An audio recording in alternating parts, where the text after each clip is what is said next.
Have you ever wished your wide gap hook had just a little bit more of a bait keeper on it? This one's better than some, but still it could stand to have something better to hold the end of the bait up on the head of that hook, up on the eyelet. So I'm going to show you one thing you can do. Use some 3X, 1/8 inch, adhesive lined heat shrink tubing. Cut off a little chunk.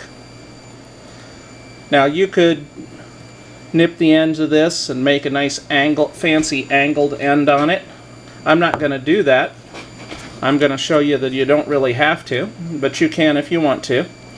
Then go about halfway up the piece of heat shrink tube and poke the hook in, and then thread the point out through the end of the tube. Slide it up to wherever you want it on the hook. You can put it all the way up here if you want, but I kind of like the idea of leaving it just back from that bend a little bit so it sticks out some. Alright, now we'll heat that up here in just a minute and we'll put a bait on it. Give me a moment to get my heat gun heated up.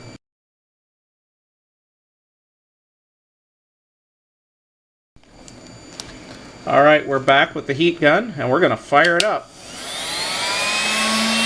Just take your time, go around that. You could use another heat source. I happen to like using a proper heat gun because I use heat shrink for a variety of things, and I like having the temperature control.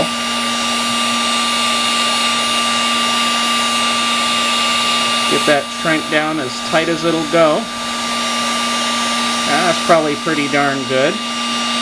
Alright.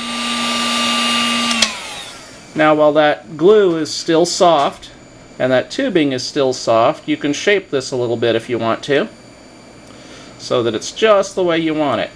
Now, if we had a glass of water handy, we could dip that in it to cool it off a little bit quicker. But we're just going to take a pause for a moment and let it cool off on its own.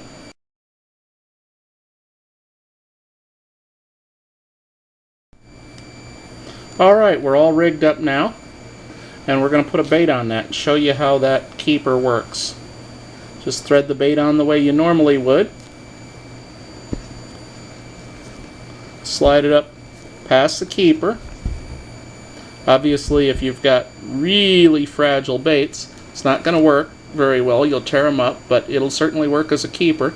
And then you just slide it back down, and that keeper will really hold that bait up there. And then you finish rigging the hook the way you normally would.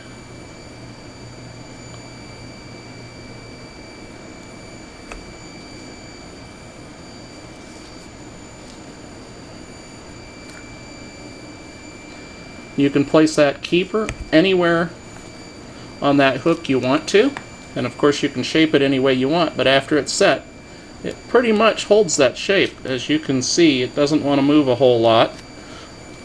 And I'm pulling really, really hard on it, and it won't slide up and down that hook. Again, that's a 3X adhesive lined 1/8 inch shrink wrap tube. You may even be able to find some smaller shrink wrap tube for those light wire hooks.